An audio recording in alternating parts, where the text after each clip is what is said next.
What is up, guys? Hope you guys are having a fantastic day. We are back here working on the Subaru.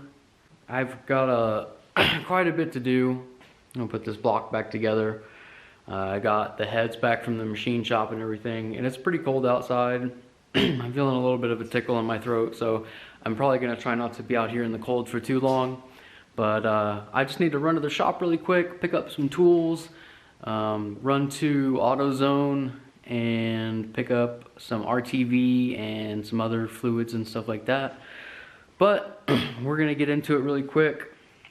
I'm gonna at least try and get this long block back together, maybe get it back in the car today. We'll see how it goes. So stick around. I will show you guys how to reassemble this long block, and then we'll go from there. So hang tight, guys. All right, guys, we're back. I've got all my tools and everything. I've got all of the hardware, bolts, head bolts, seals, head gaskets, my tools. We're back, and I don't know if you guys saw in the last video, but there's some pretty bad carbon buildup on these pistons. So I asked for some recommendations, and a bunch of people told me seafoam was good stuff. So I poured some seafoam in there. We're just gonna let it sit for a couple minutes. It wasn't too terribly awful. I don't think it'll cause that much of a difference anyways, but I'm just gonna let some of that seafoam sit in each cylinder for, I don't know, probably about 10-15 minutes each. And then we're gonna come back and scrub it off a little bit. Nothing too abrasive. You don't wanna score the tops of the pistons or anything like that. But we're gonna do that for each side. Cylinders 1 and 3 and 2 and 4. And then after we do that, then I'll come back and I'll show you guys the sequence for putting the head bolts back on to bolt the heads down. So we're gonna give that a couple minutes and we'll be right back. So I let that first one, these first two cylinders, sit for about 15 minutes. And as you can see, I brought it to top dead center, got all the liquid out, and I just scrubbed it with this little like nylon brush. And as you can see, it actually did a pretty good job in that short amount of time of removing a good bit of that carbon buildup. So pretty happy about that.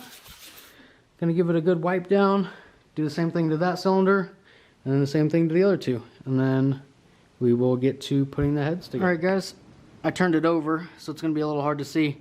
But as you can see from this one, I left this side in for about 25 minutes. I mean, realistically, you could leave it in overnight and it would probably do even better. But as you can see from this piston, got it really clean. So that seafoam stuff actually worked some pretty good tricks. So what I'm gonna do now, I'm actually gonna convert this timing belt tensioner system from the old style to the new style, which I will show you guys. I have it over there. I'll show you guys in a second. But basically, I'm gonna take this tensioner off. I'm gonna take this tensioner off and this bracket here, and we're gonna swap it out for another bracket that I have over there. That way we can put the new style tensioner on there. Also, I'm gonna swap out the water pump, and I think I have a new oil pump for it. So we're gonna swap those out as well while we have it all apart. So just a quick update, guys. I don't have this seal right here, this O-ring for the oil pump. So I can't put the new oil pump on yet. I don't think I have the seal, the front main seal for the oil pump, so I'm gonna have to get one of those as well. And I didn't have the right water pump, so I have to get a water pump. So that basically means that I can't do timing today. I might be able to do it tomorrow if I can stop by the shop and get the right stuff. But the water pump is going to be my main concern because this style water pump isn't the same as the other ones. I might be able to see if I can use the newer style water pump on this, but I'm gonna have to talk to my boss about that, and I'm not really sure. So I'm just gonna hold off on that for now. We're gonna go ahead and start putting the heads on. So give me just a second. I'm gonna get everything prepped, and then I will show you guys the process of putting one of the heads on, and then it'll be the same thing for the other side.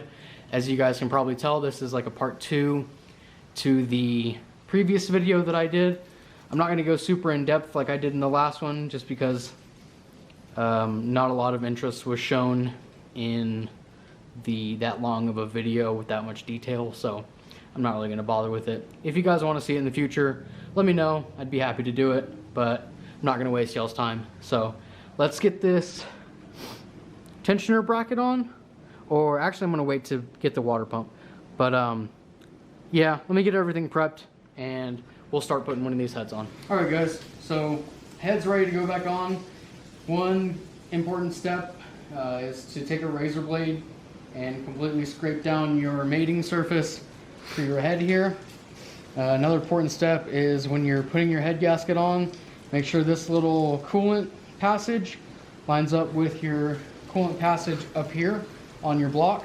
I've seen tons of people put them on backwards like that and have to do the whole job over again. So make sure you line those up. Make sure your surfaces are clean. Set it on there. Grab your head. Be very gentle. As you can see, these nice, pretty, new, cleaned and machined heads from the machine shop. Obviously, grab your head bolts. Always start them by hand. All right, guys, I'm gonna get these set in there. And then we're gonna run them down, and then I'll show you the torque sequence. All right, guys, so it's pretty simple. As you guys saw in the last video, there's a sequence. I like to do 1, 2, 3, 4, 5, then 6. But basically, you start with 26 foot-pounds.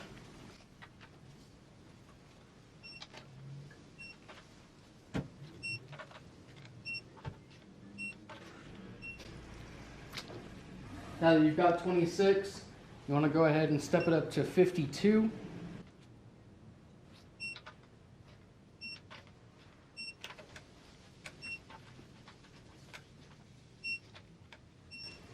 Okay, now that you've got 52, basically just put it in the off position. What I like to do is put it on your bolt directly 90 degrees, and then you just want to loosen it directly 180. 180 degrees.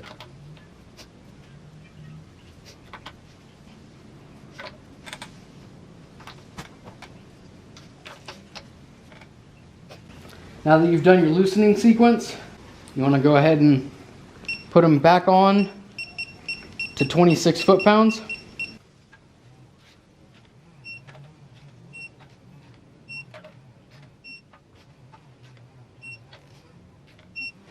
And then finally, there's 2 last steps. This is going to be where having a nice torque wrench will come in very handy. You want to set your torque wrench to degrees and then set it to 90. And we're going to do 2 passes of 90.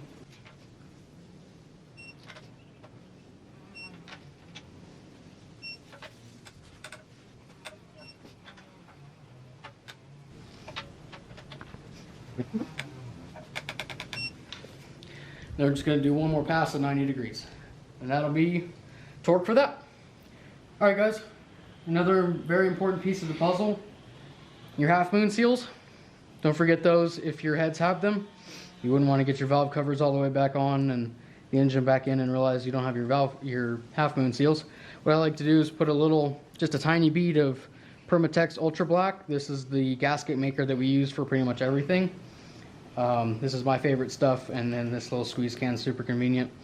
So we're going to go ahead and move on to our cams. If your machine shop isn't as great as mine, and they don't put assembly lube on all this stuff, it's a good idea to go ahead and put some of that on there now on each of your journals. Set your cams in there. Don't force anything. Make sure everything can rotate freely. Then we're just going to take all of our cam caps that are labeled like I showed you guys in the last video and go ahead and just put them back into place.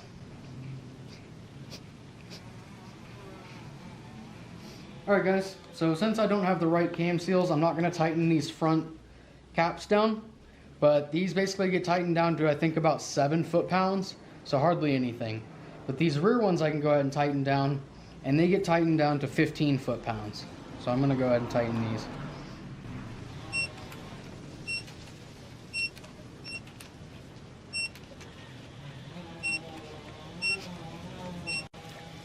Alright, once those are tightened down, once you get your cam seals in and these tightened down, then you can go ahead and throw your valve cover on. Unfortunately, I'm not going to be able to do that today because I have to get the right cam seals and a few other parts for the front of the motor. But we'll go ahead and throw the other head on for now, and we'll, I guess, call it a day there. So stick around and I'll close this bad boy out. Well guys, that's the gist of it. As you can see, the block is back together. All I need to do is get the right cam seals, put those in, slap the valve covers on, and then it should be good as far as the long block. Other than that, I'm gonna have to come back another day, throw on the oil pump and the water pump.